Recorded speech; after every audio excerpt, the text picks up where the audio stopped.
He tried to find work in town, but every door quietly closed in his face. A veteran Navy SEAL with nothing left took a chance at a storage unit auction. He thought it was just survival, until his German Shepherd suddenly stopped. The dog wasn't looking at the unit. It was sensing something deeper.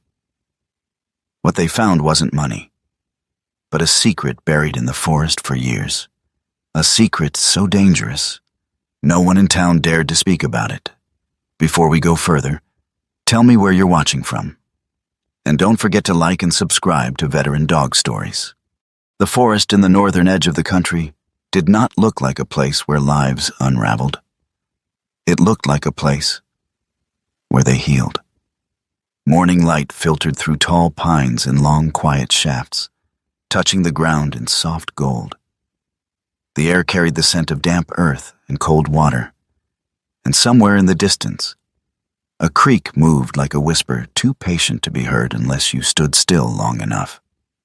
Rowan Hale did not believe in places like this anymore. He stood beside his old pickup truck, one hand resting on the worn metal frame as if grounding himself. At 43, he carried his height like a habit rather than a statement. Tall, broad-shouldered, his build still unmistakably shaped by years of Special Forces training. There was nothing soft about him. Not in the rigid line of his jaw, not in the faint stubble that shadowed his face. Not in the way his blue-gray eyes moved, slow, deliberate, always measuring. His olive field jacket hung slightly loose now, worn at the seams, faded by time rather than neglect. Underneath, the red and dark blue plaid shirt added a strange, quiet warmth to an otherwise practical figure. His boots were scuffed, his cargo pants darkened by dust and old stains. On his wrist, the old military watch ticked steadily, as if it had outlived every version of him and decided to stay anyway. Beside him stood Ash. The German Shepherd moved with controlled precision, muscles shifting beneath a dense black and tan coat. He was not overly large, but he did not need to be. There was something in the way he stood, balanced, alert, his ears occasionally flicking at distant sounds that made him feel anchored to the world in a way Rowan no longer was. Ash did not wander far. He never did. Rowan glanced down at him briefly. "We're not staying long," he muttered, more to himself than the dog. Ash said nothing, of course, but his eyes lifted, meeting Rowan's for a brief second. Calm, steady, unreadable. That look lingered longer than it should have. Rowan looked away first. The town sat at the edge of the forest like it had grown there by accident. A handful of low buildings lined the main road. Gas station, diner, hardware store, a faded sign advertising boat rentals by the lake. Nothing loud, nothing new. The kind of place people passed through more often than they stayed. Rowan had been here before. Not this exact town, maybe, but ones just like it. Places where time moved slower, but people learned early how to look past strangers without asking questions. He preferred it that way. His first stop was the gas station. The man behind the counter was in his late 50s, maybe early 60s, with thinning gray hair and a tired expression that had settled permanently into his face. He wore a faded flannel shirt tucked into worn jeans, and his posture had the slight forward lean of someone who had spent too many years standing behind the same counter. Rowan asked about work. The man shook his head before Rowan even finished the sentence. "Season's been slow," he said, voice flat, not unkind, just practiced. "Got a kid helping out already?" Rowan nodded once. No argument, no disappointment visible. He was used to doors closing quietly. The marina came next. The lake stretched wide and bright under the afternoon sun, its surface broken only by the occasional ripple of wind. A few small boats drifted lazily near the docks, and the smell of water mixed with fuel hung faintly in the air. A younger man worked there, mid-30s, athletic build, sunburned skin, short blonde hair. He moved quickly, efficiently, coiling ropes, checking motors. The kind of man who belonged to the place he worked. Rowan asked again. The answer was the same. "Already got enough hands," the man said, wiping his hands on a rag. He glanced briefly at Ash. "Dog's a problem too. Insurance." Rowan didn't respond to that, just nodded. He'd heard worse. By the time he reached the park maintenance office, the sun had already begun its slow descent. The woman at the desk was polite. Late 40s, sharp eyes behind thin glasses, her brown hair tied into a practical bun. She wore a Forest Service jacket, neat and official. She listened. She considered. Then she said no. Not because Rowan wasn't capable, but because there were forms, background checks, waiting periods, systems, layers, things Rowan had never quite learned how to navigate. He walked back toward the truck as the sky softened into evening. Ash stayed close, matching his pace without needing direction. "You'd think someone would need something done," Rowan said quietly, more out of habit than expectation. Ash's ears flicked. No answer. Rowan let out a dry breath that might have been a laugh if it had lasted longer. Mabel Quinn's diner sat just off the main road, its neon sign flickering faintly as dusk settled in. Inside, the air was warm, thick with the smell of coffee and something fried hours ago, but still comforting. The place was small. 6 booths, a counter with a row of stools, walls decorated with old photographs of the town in different seasons. Mabel stood behind the counter. She was smaller than Rowan expected, her posture slightly bent, but her movements efficient. Her white hair was pulled back neatly, and she wore a dark cardigan over a simple blouse, a worn apron tied around her waist.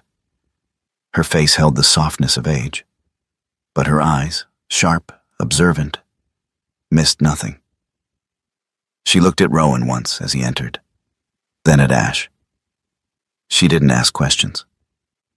"Coffee?" she said. Rowan nodded. He didn't order food. Mabel didn't comment on that either. Later, outside behind the diner, Rowan sat on the low wooden step, the world quieting around him. The sandwich in his hand was simple. Bread slightly stale. Meat thin. He broke it in half without thinking and held one piece out. Ash took it gently, careful not to touch Rowan's fingers.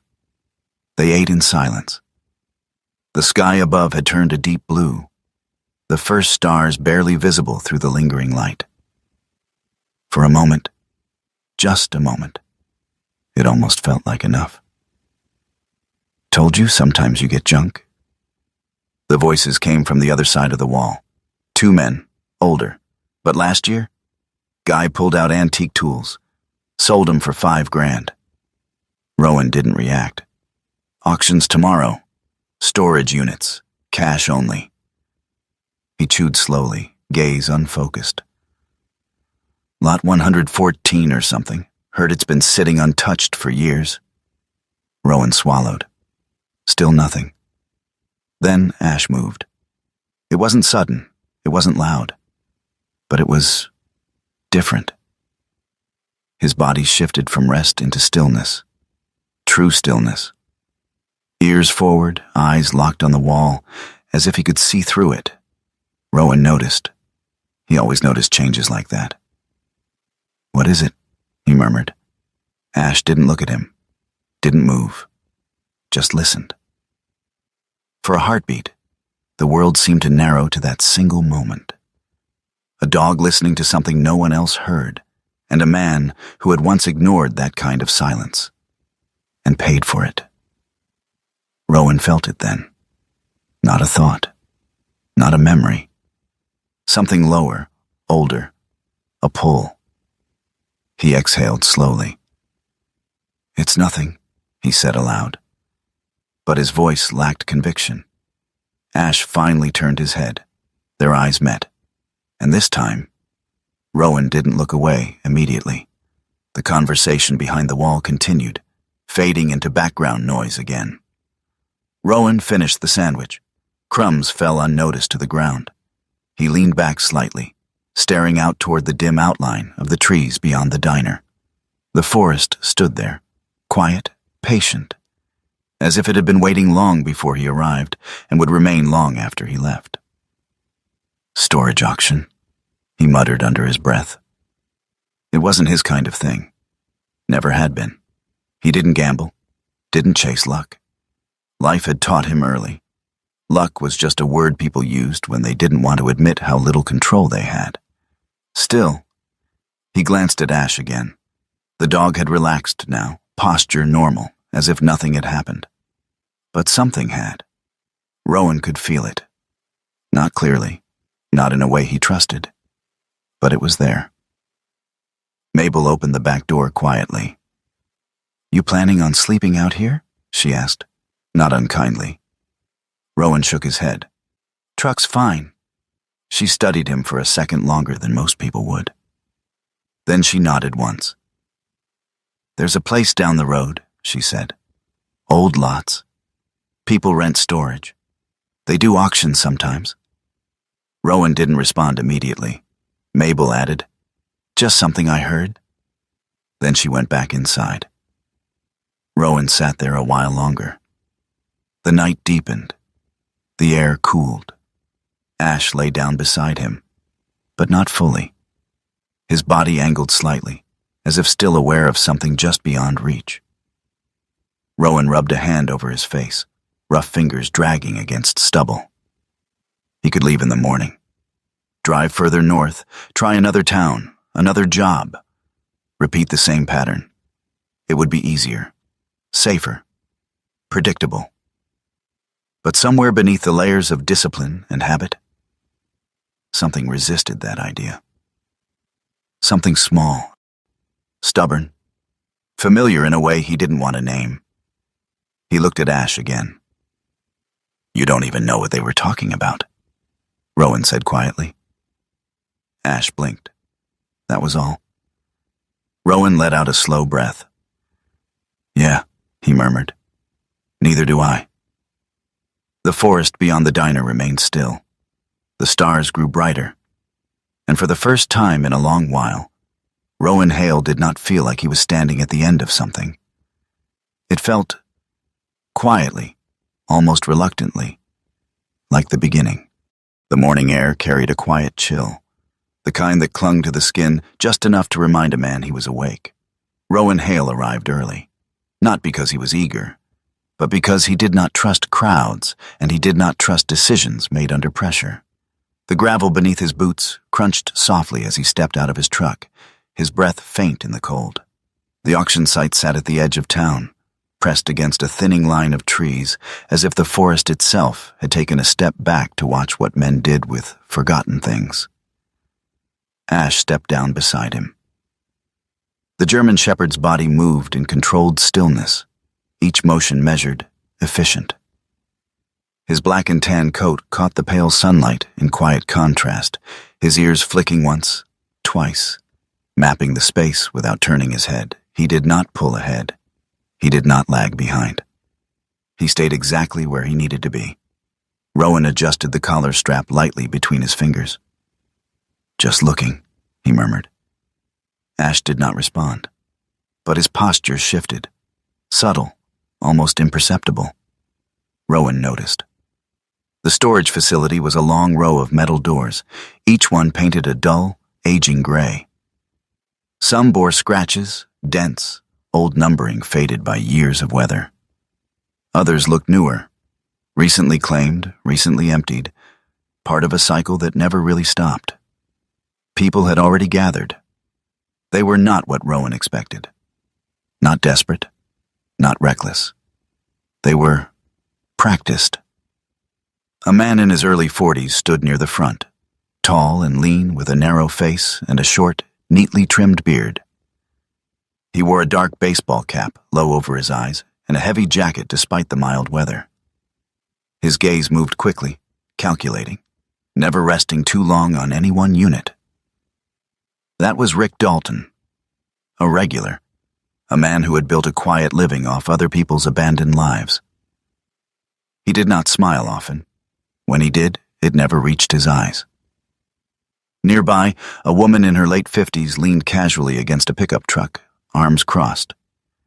Her hair was streaked gray and tied back loosely, her skin weathered from years outdoors.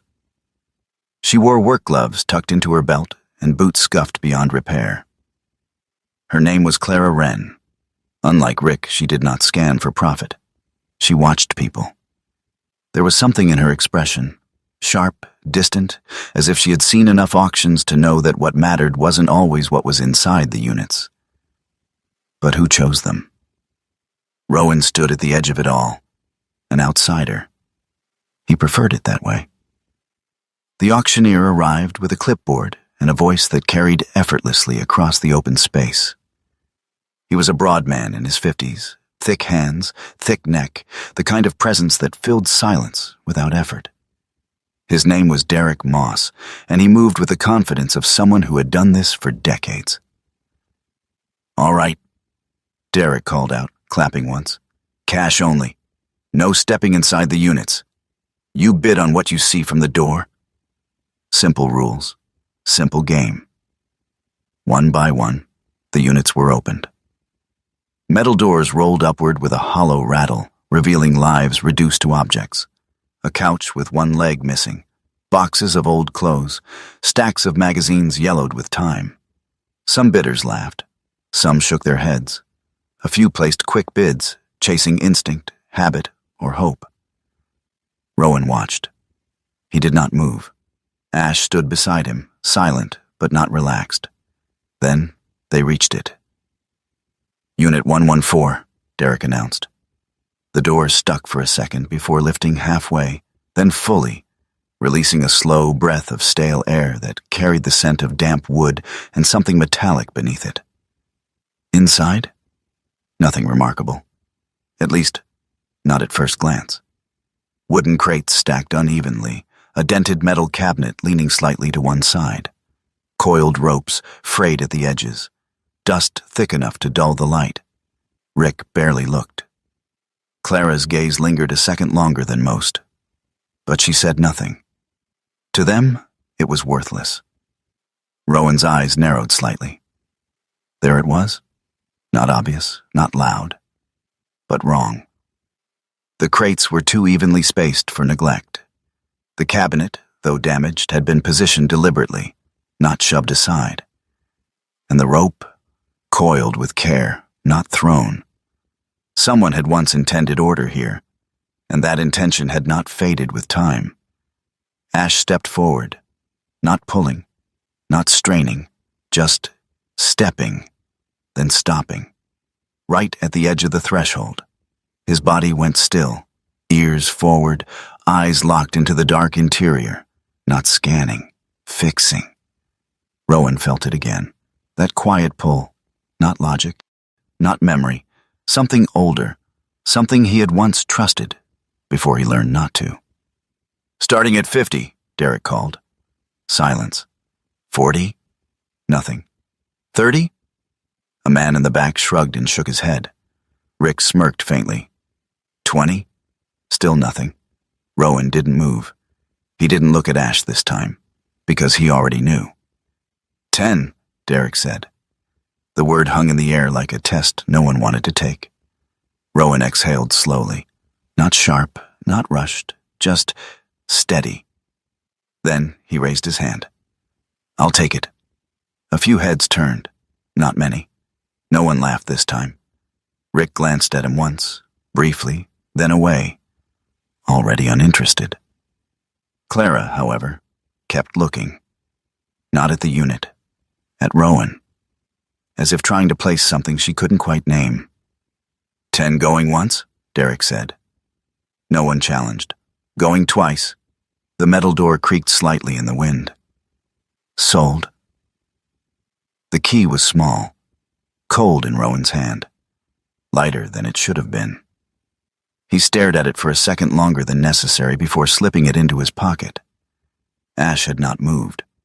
When the crowd shifted away, drifting toward the next unit, Rowan stepped forward. The threshold felt like more than just a line. Ash followed, just one step behind. Inside, the air was heavier, still, Dust rose with each movement, catching the sunlight that slipped through the open door in thin beams. Rowan stood there, letting his eyes adjust, taking it in, not rushing, never rushing. He crouched beside one of the crates, ran a hand along the wood, dry, but not rotting. The metal cabinet drew his attention next. Its surface was dented, but not deeply corroded. Handled often, once, maintained, then abandoned. Ash moved deeper, not sniffing wildly, not searching like an untrained animal. He walked with purpose, slow, deliberate, then stopped again, this time near the back wall. Ash lowered his head, not to the floor, not to an object, but to a point just above the ground where nothing visible marked importance. His body froze, breath steady, eyes fixed, and for a single, quiet moment, it looked less like a dog investigating, and more like something remembering. Rowan felt a tightness in his chest. Not fear. Recognition. He stepped closer. Slowly. Carefully. "What is it?" he asked, voice low. Ash didn't move. Didn't look away. Rowan crouched beside him. Ran his hand along the surface. Concrete. Cold. Unbroken. At least, to the eye. He pressed harder. Felt it. A faint difference. Not a crack, not damage. A shift. Subtle, but real. Rowan sat back slightly. His pulse had changed. Not racing, not calm. Focused. The way it used to be. Behind him, the wind moved faintly through the open door. Outside, the auction continued. Voices rising and falling, unaware. Inside, the space felt separate. Closed. Like a breath being held. Rowan looked down at Ash. The dog finally blinked. Just once. Then lifted his head slightly, but did not step away. Rowan exhaled. "All right," he said quietly. Not to Ash. Not really, to himself. For the first time in years, he did not push the feeling away. He did not bury it under logic. He did not wait for orders that would never come. He simply listened. The inside of Unit 114 did not change when the crowd left. It only became quieter. Rowan waited until the last of the voices faded beyond the rows of metal doors, until the echo of the auctioneer's calls dissolved into the open air. Only then did he step fully inside again, letting the silence settle around him like a second skin. Ash followed, his movement slower now, not cautious, but focused. The dog's nose hovered just above the ground, tracing a pattern only he understood. Rowan closed the door halfway behind them. Not to hide, just to narrow the world. Dust lingered in the light. The same crates, the same cabinet, the same smell of old wood and something metallic beneath it. But now Rowan saw it differently, not as clutter, as layers. He moved methodically. That was how he had always worked. One crate at a time, inside the first. Nothing but worn magazines, pages curled and yellowed, fishing catalogs from decades past, outdated maps of nearby lakes, handwritten notes scribbled in the margins. The second crate held tools, not junk, not quite valuable either, but maintained. A folding saw with a sharpened edge, a small hatchet with a replaced handle, a flashlight, still sealed in its original packaging, though the box had faded with age. Rowan turned it over in his hands. Whoever owned this had not been careless. They had prepared, then left. "Someone organized this," Rowan muttered. Ash's ears flicked, but he didn't look up. The metal cabinet came next.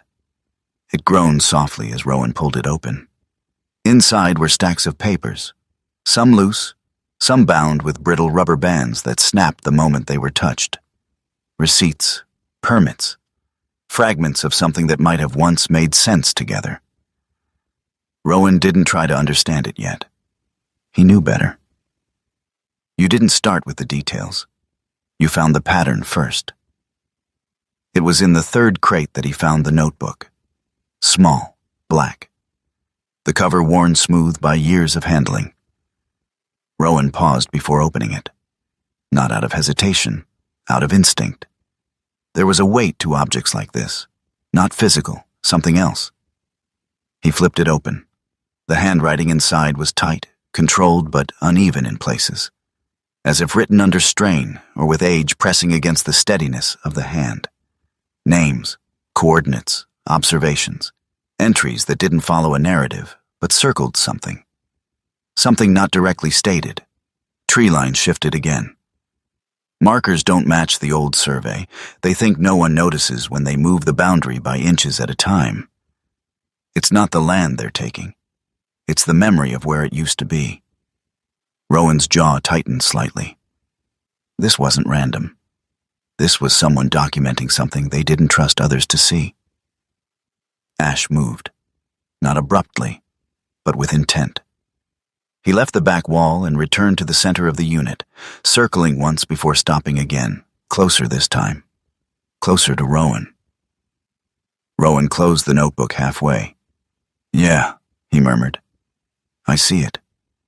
He set the notebook aside carefully and returned to the floor. The surface still looked the same, solid, unbroken. But now that he had felt it once, he couldn't ignore it. That subtle difference. That slight give beneath pressure. He reached for his pocket knife. The blade slid out with a soft, familiar click. Rowan knelt. Pressed the tip gently into the seam where the concrete met the base of the wall. Nothing. He shifted position. Tried again. This time, the blade caught. Not deeply. Just enough. Rowan leaned his weight into it. Slow, controlled. The surface didn't crack. It lifted, just slightly. A thin panel, hidden, carefully fitted. He paused. Not from fear, from recognition. For a brief second, Rowan didn't move, because the last time he had felt something like this, a hidden edge beneath something that looked solid, he had ignored it, ignored the hesitation, ignored the warning, and someone had died because of it. Ash stepped closer, not between Rowan and the panel. Beside him, waiting. Rowan exhaled slowly. "This time," he said under his breath, "we don't miss it." He slid the knife deeper and pried. The panel lifted cleanly. No resistance, as if it had been waiting. Beneath it, a narrow compartment. Dark, dry, protected. Rowan reached in. His fingers brushed metal first. Cold, smooth. He pulled it out. A cylindrical container, sealed, designed to keep moisture out. Military grade, or something close to it. He set it on the ground, studied it. No markings, no labels, just function. "Not random," Rowan said quietly. Ash sat now, posture steady, eyes fixed on the container. Not tense, but alert. Rowan twisted the cap. It resisted at first, then gave with a soft, deliberate release. Inside, paper. Carefully rolled, layered, protected. He unrolled the first sheet. A map, hand-drawn, detailed. Not just roads and trails, but tree clusters, elevation shifts, water lines. And markings. Red ink. Small circles, connected. The second sheet was different. Official. Or meant to look official. Land ownership records, signatures, stamps. But something about them felt off. Not wrong in an obvious way. Wrong in a way that required time to understand. The third item was smaller. A key. Old. Brass worn down at the edges, used often. Then, not used at all. At the bottom of the container was a folded piece of paper. Thicker, more fragile. Rowan opened it carefully. The handwriting matched the notebook. Older, less steady. If you're reading this, it means I didn't get it where it needed to go. Don't trust the first set of records. They're built to be believed. Look where things don't match the land. Rowan stared at the words, then read them again. Ash shifted slightly. Not restless. Present. Rowan leaned back, resting his hands on his knees. For a long moment, he didn't speak, didn't move. Outside, the wind picked up just enough to brush against the half-open door. A low sound. Soft. Constant. This wasn't forgotten, Rowan said finally. His voice was quieter than before. Not uncertain. Just aware. He looked around the unit again, not at the objects, at the intention behind them. Someone had taken the time to hide this, not to protect it from decay, but to protect it from people. Ash stood, walked a slow circle, then stopped again. Not at the compartment this time, at the cabinet. Rowan followed his gaze, moved to it, opened it again, looked deeper. Behind the loose papers, there was a gap, small, easy to miss. Rowan reached in, pulled out a photograph, old, edges curled. It showed a man standing at the edge of a forest, tall, thin, wearing a dark green ranger coat. His face was lined, beard uneven, eyes sharp despite the age etched into his features. Elias Boone, alive, watching something beyond the frame. Rowan studied the image. There was no smile, no pose, just presence. Didn't trust easy, Rowan muttered. Ash huffed softly. Rowan placed the photograph beside the map. The key, the papers. This wasn't about money. Not directly. He knew that now. He stood slowly, rolled his shoulders once. The stiffness had returned, but not in the same way. This wasn't exhaustion. It was readiness. Rowan looked down at Ash. The dog met his gaze without hesitation. "We're not done," Rowan said. Not a question. Ash blinked once. The light outside had shifted. Afternoon now. Time had passed. Rowan gathered the contents carefully, replaced the panel, not to hide it again, but to preserve it. As he stepped out of Unit 114, the world felt the same. The trees, the sky, the distant sound of a truck on the road. But something had changed. Not outside, inside. Rowan closed the metal door behind him. The lock clicked into place with a final, quiet certainty. For the first time in years, he wasn't just moving forward. He was following something. By the time Rowan followed the map far enough into the forest, the road behind him had already stopped existing, not in the way people usually meant. No sign, no barrier, no official boundary, but in the quieter way, where gravel gave way to dirt, and dirt gave way to nothing but flattened grass and memory. The truck had been left behind nearly a mile ago, parked beside a fallen pine that leaned across what used to be a path. From there, it had been on foot. Ash moved ahead, not pulling, not rushing, but guiding with a steady confidence that Rowan had learned not to question too quickly.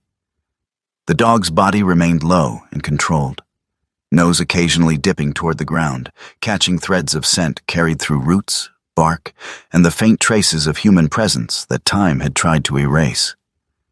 The forest here was wrong. Not dark. Not hostile. It was bright.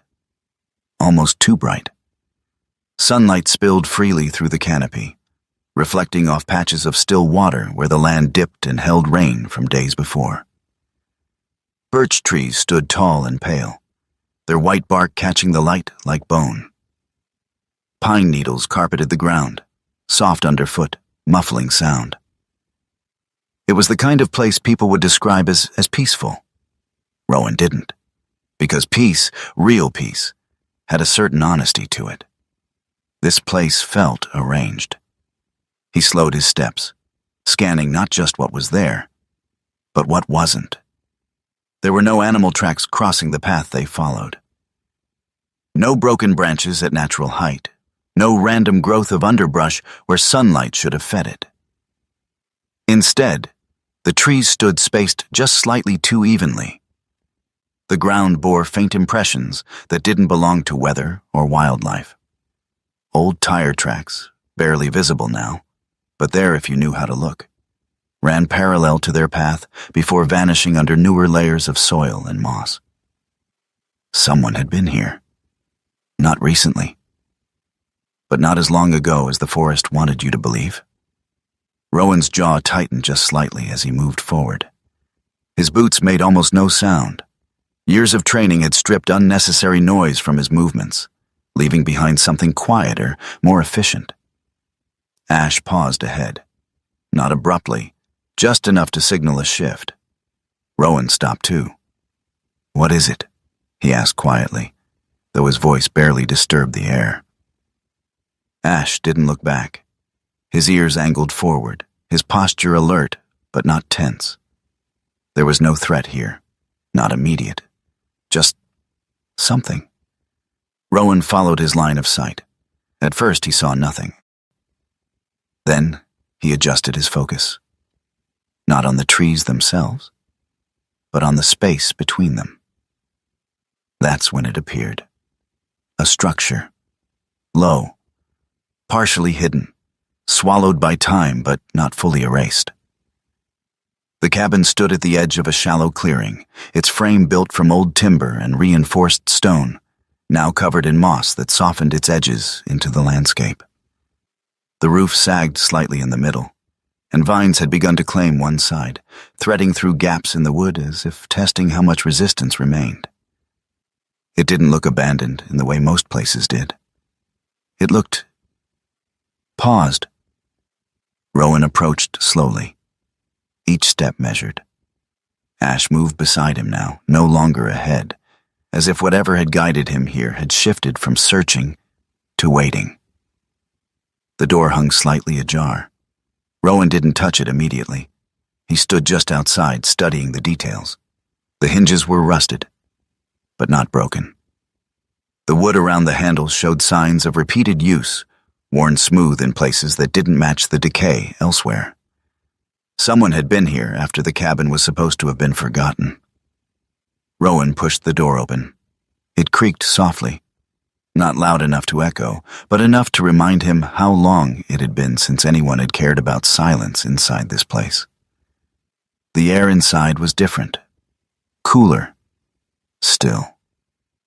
It carried the scent of old wood, damp fabric, and something faintly metallic beneath it.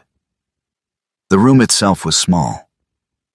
A single main space with a narrow bed against one wall, a wooden table near the center, and shelves lining the far side filled with scattered objects, books, jars, tools, remnants of a life reduced to fragments. Dust lay thick across most surfaces, but not evenly. Rowan noticed that immediately. Some areas had been disturbed, recently enough to matter. He stepped further inside, boots pressing into the wooden floor with soft, controlled weight. The boards held, aged, but not weak. Ash moved ahead again, his focus narrowing. He passed the table, ignored the shelves, went straight to the bed. The mattress sagged, fabric torn in places where time had taken its toll. But that wasn't what caught Ash's attention. It was beneath it. The dog lowered his head, nose close to the floorboards, inhaling slowly, carefully, not searching wildly, confirming something already sensed. Rowan approached. "What do you smell?" he murmured. Ash didn't answer, of course, but his body shifted slightly to one side, giving Rowan access. Rowan crouched, ran his hand along the edge of the floor beneath the bed. Wood. Old. Worn. But then, there. A difference. Subtle. The grain didn't match. The color was slightly off, just enough to suggest replacement rather than natural wear. He pressed down. It didn't give. But it felt separate. For a moment, Rowan's hand hovered there, resting on wood that looked like it belonged, but didn't feel like it did. And without warning, a memory surfaced. Not clear, not complete, but sharp enough to stop him cold. A different floor, a different mission. A voice, urgent, certain, telling him something wasn't right. And the version of himself who had chosen not to listen. Rowan closed his eyes briefly, then opened them again. This time, he didn't hesitate. He reached for his knife. The blade slid into the seam between the boards with careful precision. No force, just pressure. The wood shifted. Not much. Enough. Rowan worked slowly, lifting the edge until the panel gave way, revealing a hollow space beneath. Dust did not fill this compartment. It had been protected, sealed. Inside were objects placed with intention. Photographs. Paper files bound tightly. A small recording device, older, but intact. And a list. Names, typed. Not handwritten, organized, deliberate. Rowan pulled the first photograph free. It showed a group of men standing near a tree line, one of them holding a measuring tool, while another adjusted a wooden stake in the ground. The image was grainy, taken from a distance, but clear enough to understand what it showed. They weren't surveying. They were moving something. The documents told more of the story. Land transfers, ownership changes, dates that didn't align, signatures that matched across unrelated properties. It wasn't obvious corruption. It was something quieter, more careful. Rowan's eyes moved across the pages, absorbing without reacting. He had seen systems like this before, not in forests, but in places where power needed to hide behind paperwork. Then his hand stopped. On a name.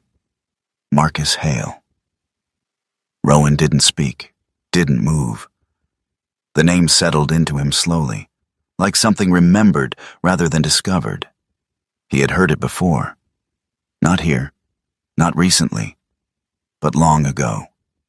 In a conversation his father had once had, half-finished, cut short, dismissed as something that didn't matter anymore. About land. About a deal that hadn't felt right. Ash shifted beside him. Not restless, just present. Rowan looked down at the list again, at the connections, at the patterns forming beneath the surface. This wasn't about a single piece of land.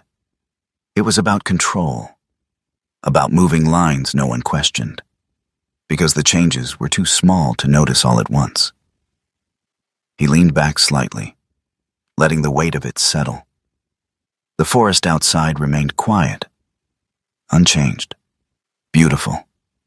But now he knew what he was looking at. Not forgotten, Rowan said quietly. Hidden. Ash sat beside him, posture calm, gaze steady, as if he had known that all along. Rowan gathered the documents carefully, returning them to the compartment in the same order he had found them. Not out of fear, but out of respect for the way they had been placed. He replaced the panel, adjusted it until it sat flush with the rest of the floor. No sign, no trace. As he stood, he took one last look around the cabin. Not as a stranger anymore, but as someone who understood that this place had been waiting, not for just anyone, but for someone who would see beyond what was left behind. When Rowan stepped back outside, the sunlight felt different. Not warmer, not brighter, just clearer. He didn't say anything, didn't need to. Ash moved beside him, matching his pace as they began the walk back. Behind them, the cabin remained where it had always been, silent, unmoved. But whatever it had been holding was no longer buried in the same way. The town looked the same the next morning. That was the first thing Rowan noticed as he drove back in. The truck rolling slowly past the same narrow stretch of road, the same diner sign flickering faintly even in daylight. the same quiet lake reflecting a sky that had no idea what lay beneath its surface. Nothing had changed, at least not in any way the eye could measure. And yet, for Rowan, the place had shifted entirely. He was no longer passing through. He was really looking for the first time. And once a man began doing that, the world rarely stayed simple. Ash sat in the passenger seat, posture upright, ears relaxed but attentive, his gaze moving between the road and the buildings as they passed. He didn't act restless, didn't pace or whine, but Rowan could feel it in the small changes, the slight tension in the dog's shoulders, the way his head angled when certain people came into view. Ash wasn't searching anymore. He was evaluating. There was a difference. Rowan parked near the diner first. Mabel Quinn was already inside, moving behind the counter with the same steady rhythm as before. In the morning light, she looked smaller somehow, but no less present. Her cardigan hung loosely from her shoulders, and the apron tied at her waist had been washed so many times its original color had faded into something softer, something older. Her face carried the same quiet awareness, the kind that came from years of watching people walk in and out with stories they never fully told. She glanced up as Rowan entered. Her eyes flicked briefly to Ash, then back to Rowan. "You look like a man who didn't sleep," she said, pouring coffee without waiting for an order. Rowan sat at the counter. "Slept enough?" She placed the mug in front of him. "That's not what I said." He didn't answer that. For a moment, the only sound was the low hum of the coffee machine and the distant creak of wood as someone shifted in a booth behind them. Rowan took a sip, then set the mug down carefully. "You ever hear of Elias Boone?" Mabel didn't freeze, didn't react in any obvious way, but her hand paused just long enough on the counter to be noticed by someone who knew how to look. "Used to," she said finally. "Long time ago." "What happened to him?" Mabel wiped a clean cloth slowly across the surface in front of her, though there was nothing there to clean. "People leave," she said. "Sometimes they don't come back." "That's not the same thing." "No," she agreed. "It's not." Rowan watched her for a second longer. He had a cabin out by the lake. Mabel met his gaze then. Direct, measured.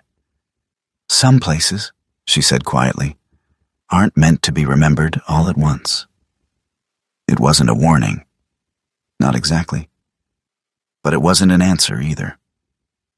Rowan left the diner with more silence than information, which in towns like this usually meant he was getting closer to something real. His next stop wasn't planned. It was instinct. Nolan Pierce lived on the far edge of town, where the paved road gave way to gravel and the houses spaced themselves out like people who preferred distance. The property was modest, a single-story structure with a weathered porch and a yard that had once been maintained carefully, but had started to slip into neglect. Tools lay stacked neatly against one wall, though, and the truck parked out front was clean enough to suggest its owner hadn't given up entirely. Nolan Pierce stepped out before Rowan reached the porch. He was in his early 50s, maybe mid-50s, with a broad frame that had softened but not weakened. His hair was short, brown gone mostly to gray, and his face carried the kind of lines that didn't come from age alone. His eyes were pale, almost washed out in the daylight, but sharp, still sharp enough to read a man before he spoke. He wore a brown canvas jacket, the kind issued to local law enforcement years ago, though the badge was gone now. The way he stood, shoulders slightly angled, weight balanced, made it clear that whatever he used to be, he hadn't entirely stopped being it. "You're not from here," Nolan said without greeting. Rowan shook his head. "No." "Then you're either lost or looking for something you shouldn't be." Rowan didn't answer immediately. Instead, he let the moment sit. Then he said, "Elias Boone." Nolan's expression didn't change, but something behind it did. A shift too small for most people to catch. Not for Rowan. Go back to wherever you came from, Nolan said. That's not happening. Silence stretched between them. Ash stood at Rowan's side, still as carved stone, but his gaze never left Nolan. Not aggressive, not submissive, just aware. Nolan noticed that. His eyes flicked down to the dog, then back up. Dog like that doesn't belong to a man who walks away easy, he said. No, Rowan agreed. Nolan exhaled slowly, then stepped aside, not in invitation, but in reluctant acceptance. You've got 5 minutes, he said. Inside, the house smelled faintly of old wood and coffee that had been left too long on the burner. Papers were stacked neatly on a small table, not in disorder, but not organized in a way that invited inspection either. Nolan didn't sit. Neither did Rowan. You think you found something, Nolan said. I know I did. That's worse. Rowan reached into his jacket, pulled out the folded list, and set it on the table. Nolan didn't touch it at first. Then he did. His eyes moved across the names, stopped, moved again. When he looked up, there was no doubt left in his expression. Should have stayed buried, he muttered. Why didn't it? Rowan asked. Nolan gave a dry, humorless smile. Because Boone didn't trust us, and he was right not to. Nolan's fingers tightened slightly on the edge of the paper, just enough for Rowan to notice. Thing about men like Boone, Nolan said quietly, is they don't hide things because they're afraid. He looked up, eyes steady, almost tired. They hide things because they know exactly who will come looking. For a brief second, Rowan felt something shift. Not in the room, but in the shape of the story itself. Like he hadn't found the truth. Like the truth had been waiting. Rowan didn't ask the next question. He didn't need to. Landlines, Nolan continued. They've been moving them for years. Small changes, enough that no one notices until it's too late. By the time people start asking questions, the records say it's always been that way. And Boone? Kept track. Thought he could prove it. Nolan shook his head slightly. Didn't understand how deep it went. Rowan leaned back just slightly. Marcus Hale. Nolan's jaw tightened. There it is, he said. Who is he? Nolan let out a slow breath. A man who doesn't think he's doing anything wrong. That's the problem. Rowan left Nolan's house with more answers and more weight. Ash walked closer now. Not leading, not following. Just there. Augie Klein's workshop sat near the edge of the old lumber road, half hidden behind stacked timber and rusted equipment that had long since outlived its usefulness. The smell of cut wood lingered faintly, mixed with oil and dust. Augie himself stood inside, bent over a workbench, his hands large and rough, moving with the slow precision of someone who had spent a lifetime shaping things that didn't forgive mistakes. He was tall, though age had curved him slightly forward. His beard was uneven, gray pushing through what had once been darker hair. His eyes didn't meet Rowan's immediately. They stayed on the wood in front of him, as if looking up might bring something he wasn't ready to face. You don't belong here, Augie said without turning. Neither did Boone, Rowan replied. That got his attention. Augie looked up then, really looked. And for a moment, something like recognition flickered. Not of Rowan, but of the kind of man standing in front of him. You been to that cabin, Augie said. Rowan didn't answer. He didn't need to. Augie nodded slowly. Then you already know enough to leave. I'm not leaving. No, Augie said quietly. Didn't think you would. Lena Brooks arrived just as the light began to soften toward evening.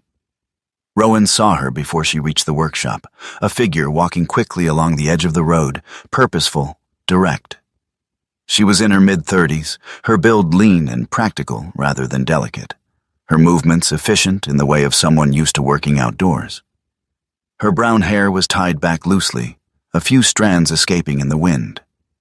And her eyes, sharp, focused, carried both intelligence and something harder to define. Grief, maybe. Or unfinished questions. She stopped a few feet from Rowan, her gaze moving from him to Ash, then back again. "You found it," she said. It wasn't a question. Rowan studied her for a second. "You're Boone's granddaughter." "Lena," she said, "and you are exactly the kind of person he was waiting for." Rowan didn't respond to that. He didn't know if he believed it. Marcus Hale arrived without announcement. No engine noise, no warning. One moment the road was empty. The next, a black SUV sat at the edge of the clearing, and a man stepped out. Tall, controlled, every movement precise without appearing forced. His coat was dark, perfectly fitted, his posture relaxed but deliberate. His face held sharp lines, not from age, but from restraint, from a lifetime of choosing exactly what to show and what to keep hidden. He walked toward them slowly, unhurried. Not a threat. Not yet. "I was wondering when someone would start putting the pieces together," Marcus said. His voice was calm, measured, almost reasonable. Rowan didn't move. Ash didn't growl. Not at first. Marcus's eyes flicked to the dog, then back to Rowan. "Beautiful animal," he said. "They always know, don't they? Before we do." Rowan's voice was flat. "What do they know?" Marcus smiled faintly.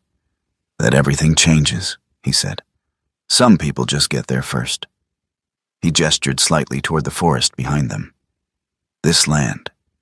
It was always going to disappear. I just made sure it became something useful before it did." Ash let out a low, quiet growl. Not loud, not aggressive, but certain. Marcus glanced down at him again, the smile fading just slightly.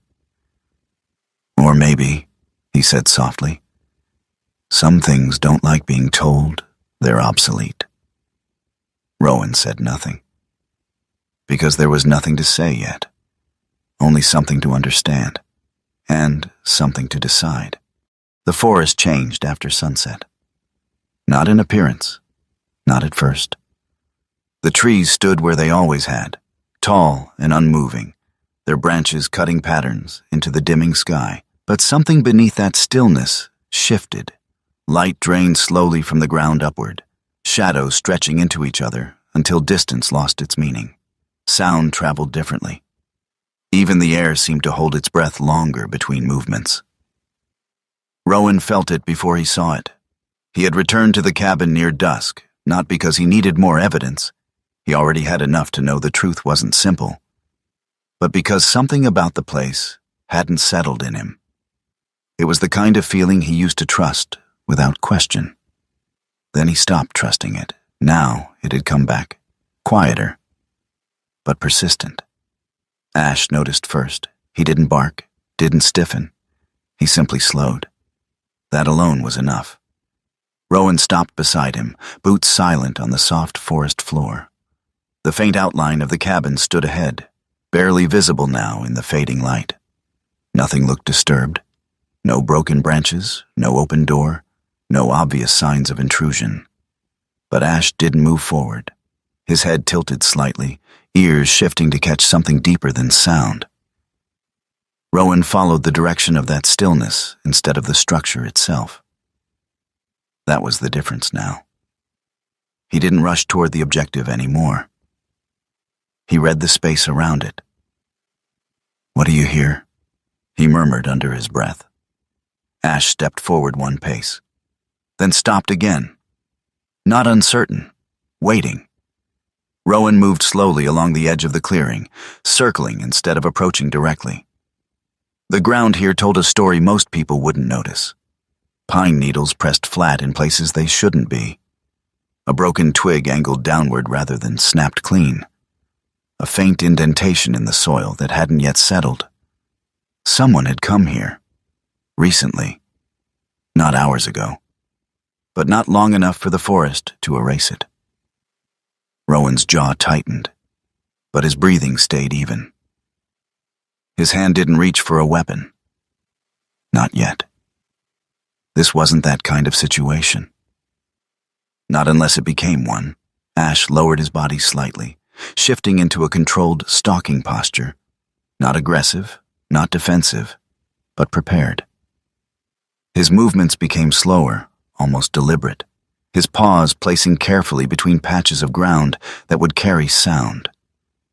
They moved together now. Not leader and follower. One rhythm. The cabin door was open. Not wide, just enough. That was worse. Rowan stopped a few feet away, eyes narrowing as he studied the gap. The hinges were still intact, the angle wrong by only a few inches. But it was enough. He hadn't left it like that. Ash's breath changed slightly. Rowan heard it. Not fear, alertness. Inside, something shifted. Not a loud movement, just a presence adjusting. Rowan didn't enter.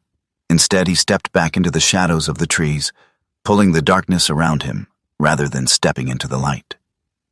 That instinct came back easily. The forest, even one manipulated by human hands, still favored those who listened more than they moved. He crouched behind a low cluster of brush, his eyes fixed on the doorway. Ash stayed beside him. Still, silent, waiting. Minutes passed, or seconds. Time stopped measuring itself the way it normally did. Then, a figure stepped out.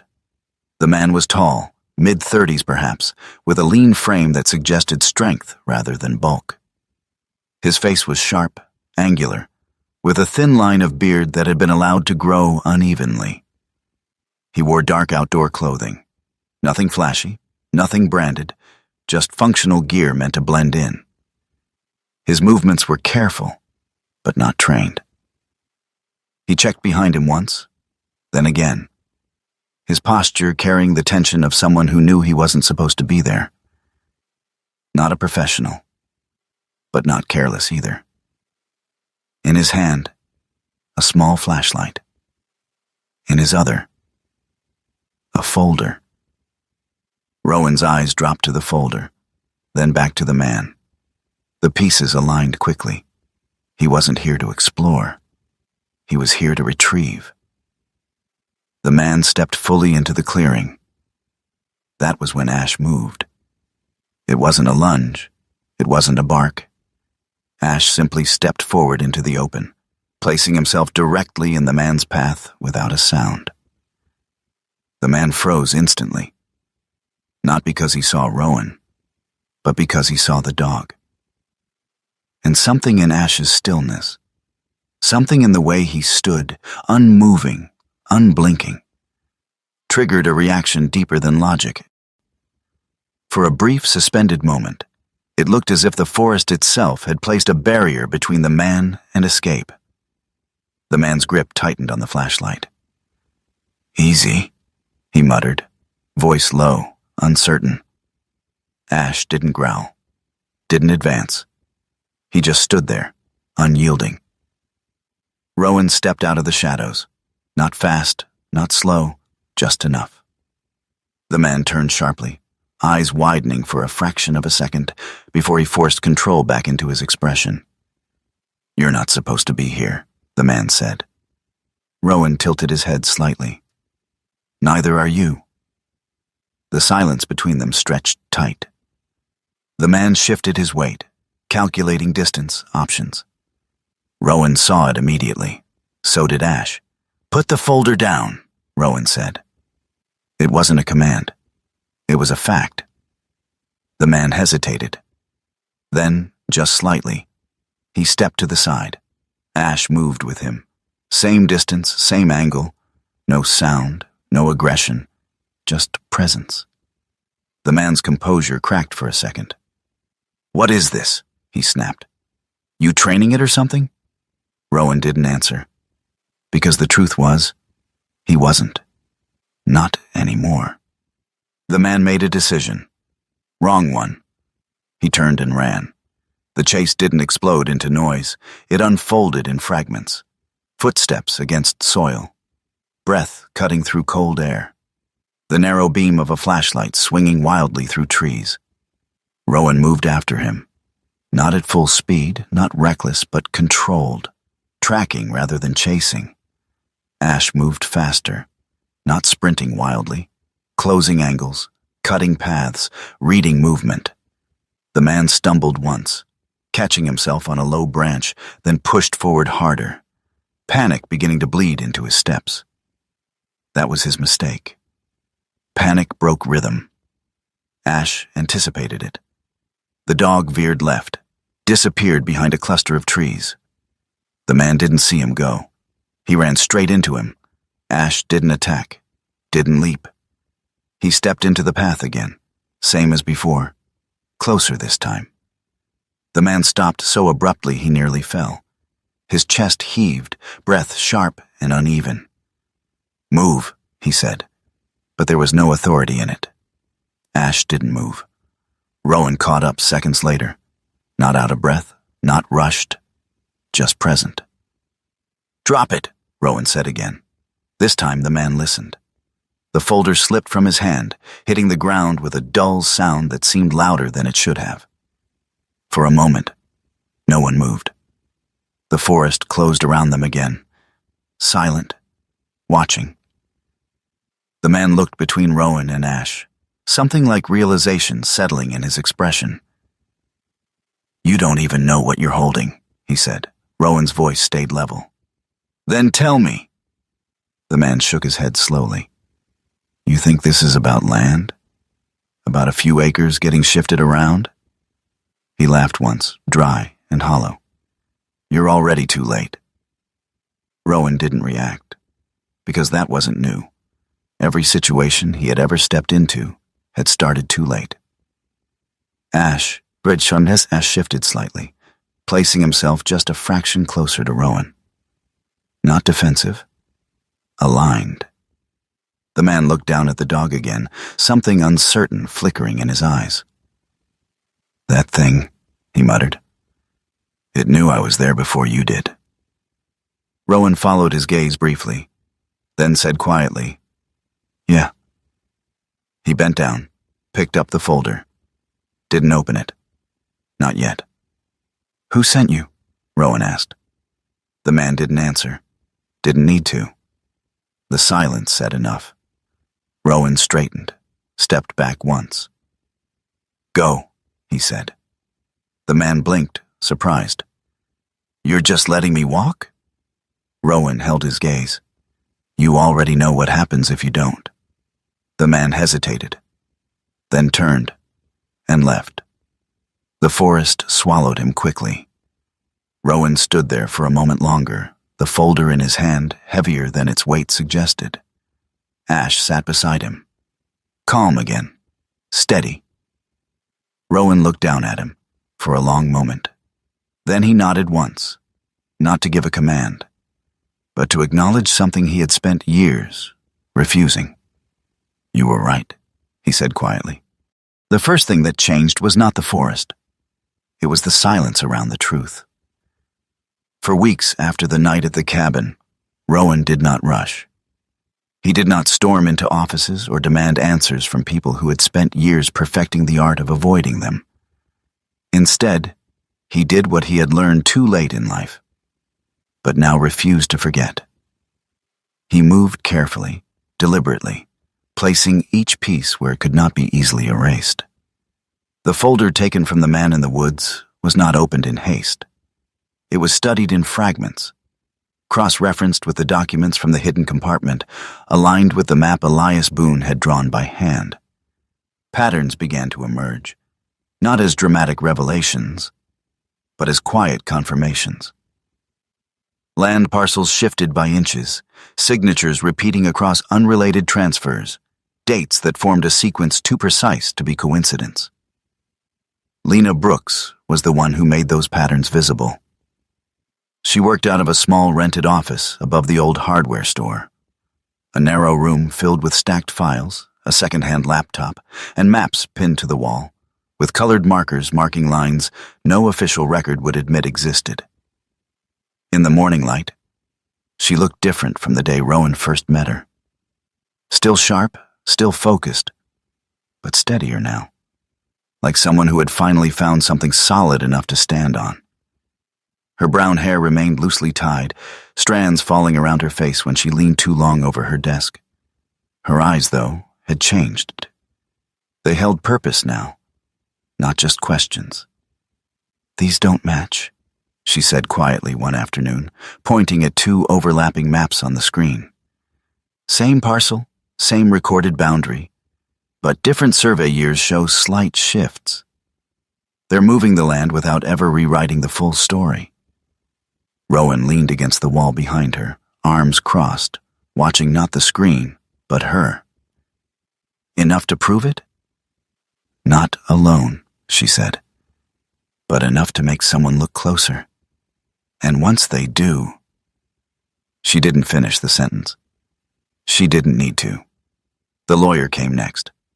His name was Daniel Kessler, a man in his early 50s with a narrow build and a face that carried a permanent seriousness not born from arrogance, but from years of choosing battles carefully. His hair was thinning at the crown, his glasses slightly outdated, his suit practical rather than expensive. He did not look like someone who chased headlines. He looked like someone who stayed with problems longer than most people could tolerate. Kessler met them in a small office 2 towns over, away from the familiarity of the place Marcus Hale had influence over. He listened more than he spoke, his fingers steepled beneath his chin as Rowan laid out the documents one by one. When he finally spoke, his voice was calm, measured.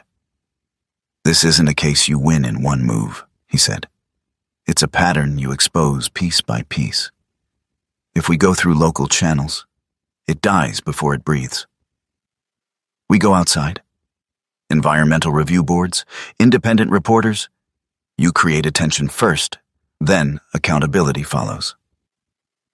Rowan nodded once. It made sense. War had taught him that some battles were not won by force, but by making sure the enemy could no longer hide. The article broke quietly. No headlines, no dramatic reveal. Just a carefully written report from a regional investigative journalist named Carla Nguyen, a woman in her late 30s with a reputation for digging into environmental cases that most outlets ignored. She was lean, sharp-eyed, with black hair cut just above her shoulders and a voice that rarely rose but carried weight when it did. Her writing didn't accuse. It presented data, records, photographs, patterns. That was enough. Within days, questions began to surface, then reviews, then investigations. Agencies that had once overlooked the shifting land boundaries suddenly found themselves unable to ignore them under public scrutiny. It didn't collapse Marcus Hale's operation overnight. Systems like his didn't fall that easily. But cracks formed.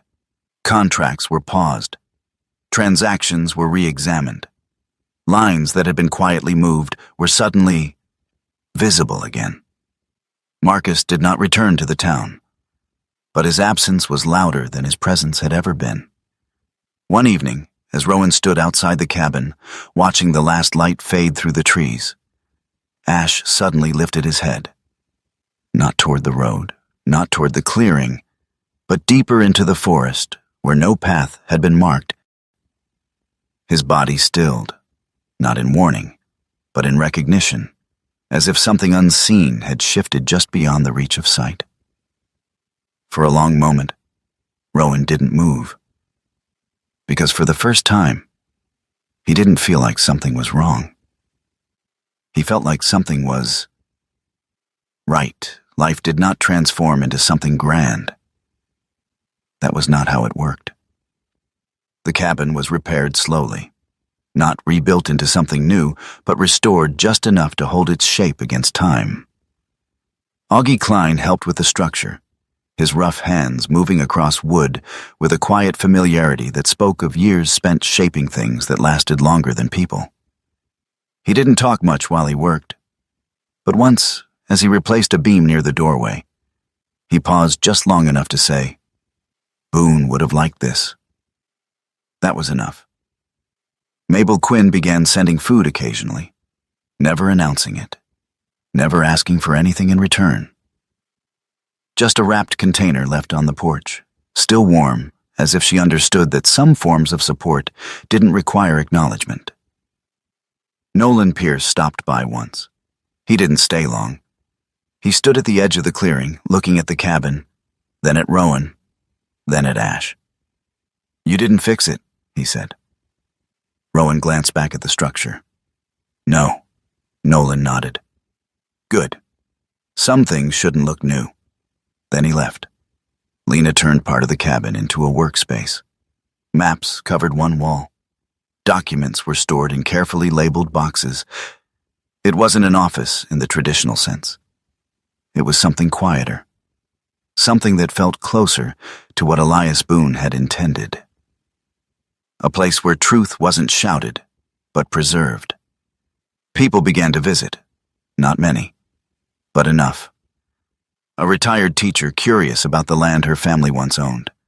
A young couple trying to understand why their property lines didn't match their deed. A man who said nothing, only looked at the maps for a long time before leaving without a word. Rowan didn't lead those conversations. He didn't need to. His role was different. He watched. He listened. And when something didn't feel right, he paid attention. Time passed in a way that didn't need to be counted. The seasons shifted slightly. The air grew warmer. The forest, still beautiful, still quiet, no longer felt deceptive. It felt honest. Not because it had changed, but because Rowan had. One morning, long after the noise of the investigations had settled into something quieter and more permanent, Rowan stood outside the cabin with a cup of coffee in his hand. The light filtered through the trees the same way it had the first day he arrived, but it didn't feel distant anymore. Ash stepped off the porch. No command, no hesitation. He walked toward the forest, then stopped. Not far, just at the edge of the clearing.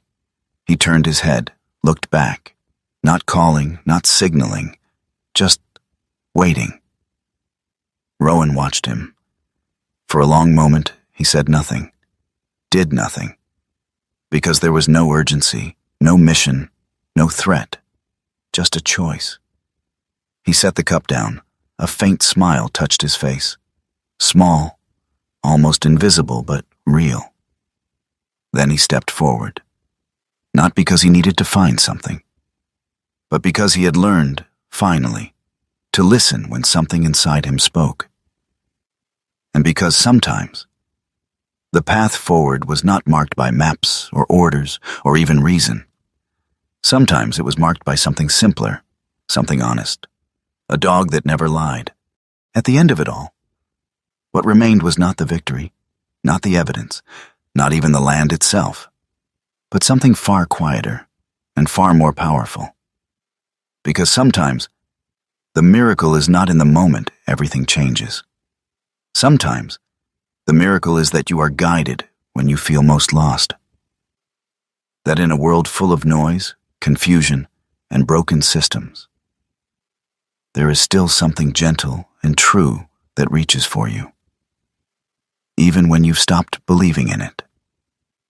Call it instinct, call it faith, or call it the quiet hand of God moving through the smallest things, a dog that refuses to leave your side, a feeling you cannot explain, a path that opens when everything else closes. And maybe, just maybe, those are not coincidences at all. Maybe they are reminders that you are not walking alone, that even when you make mistakes, even when you doubt yourself, even when the world feels unfair, there is still a direction waiting for you to notice it. And sometimes, all it takes is the courage to listen. If this story touched something in your heart, take a moment to share it with someone who might need it today. Let me know in the comments where you're watching from and what part of this journey stayed with you the most. And if you believe in stories like this, Stories about second chances, truth, and the bond between a man and a loyal dog.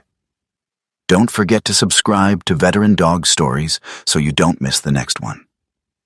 Wherever you are right now, I pray that God watches over you, protects your path, and gives you the strength to keep moving forward, even when the way is unclear. May He guide your heart, bring peace into your life, and remind you that you are never truly alone.